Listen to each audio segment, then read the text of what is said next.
Evet, şu anda bir antikacıya girdik.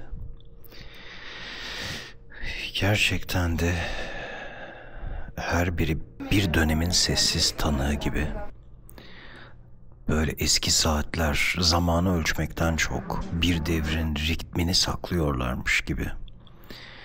Gördüğümüz radyolar sanki bir kuşağın umutlarını seslendirmiş.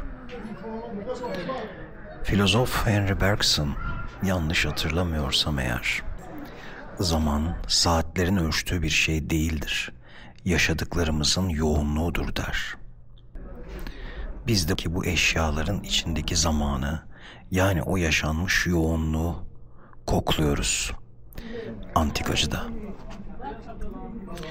Sovyet döneminde üretilen eşyalar komünist ideoloji gereği pazarlama için ya da hızlı tüketim için üretilmiyordu. Bunlar hem işlevsel hem de kendi ideolojisinin dayanıklılığını, kendi devletinin gücünü ve topluluğun kolektif ruhunun sembolüydü. O yüzden çok sağlamdılar. O yüzden buradaki bazı eşyalar kaç yıl geçerse geçsin hala çalışıyor. Birçoğu ağır, sade, neredeyse biraz da duygusuz görünüyor. Ama belki de tam da bu yüzden içlerinde böyle sanki sessiz bir insanın hikayesini, bir devrin hikayesini, devrimin hikayesini taşıyorlar. Tam bunları size anlatırken Walter Benjamin aklıma geliyor. Walter Benjamin bir pasajında geçmişin eşyalarına bakarken şöyle diyor: tarihin gerçek görüntüsü bir an için parlayan bir şimşek gibidir.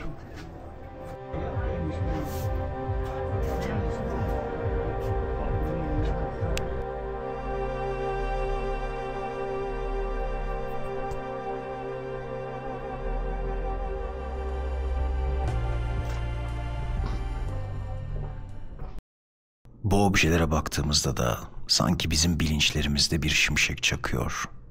Bir anlığına geçmiş, bir anlığına 1917'den 1992'ye yeniden bir şimşek gibi önümüzde diziliyor. Antikaların içindeki her çizik, her pas izi, bir elin, bir yaşamın izi gibi. Ama aynı zamanda eşyanın sağlamlığı, eşyanın düzgünlüğü ve mühendisliği, inceliğine baktığımızda da bir ideolojinin görüntüsü gibi. Bir zamanlar bütün bu eşyaları birileri kullandı. Belki bir asker, belki bir öğretmen, belki bir sigortalı ev hanımı. Zamanın akışıyla birlikte bu eşyalar da ölüm gibi bir sessizliğe gömülmüş. Filozof Heidegger geliyor aklıma. Heidegger'in dediği gibi, ölümün aslında varlığın kendini fark etme biçimi olduğunu söyler.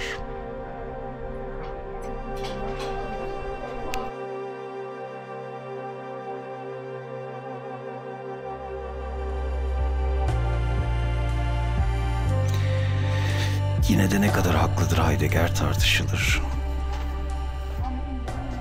Ölüm, üzerinde en çok konuşulan, en çok sanat üretilen konulardan biri olduğu halde felsefede ve sanatta, yine de hiçbirimiz için bilinir değil, tamamen bilinmezliğini koruyor.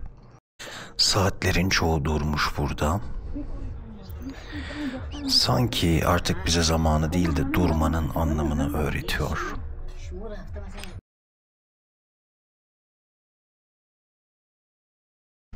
Zaman her ne kadar ilerlemek gibi gözükse de ve özellikle 19. yüzyıldan sonra moderniteyle böyle birlikte bu şekilde anladığımız için hem dünyayı hem kendi ruhlarımızı katletsek de zaman bize ilerlemek gibi gözükse de bazen bir durmuş saat durup bakabilmenin ve durmanın anlamını, gücünü hissetmemizi sağlayabilir.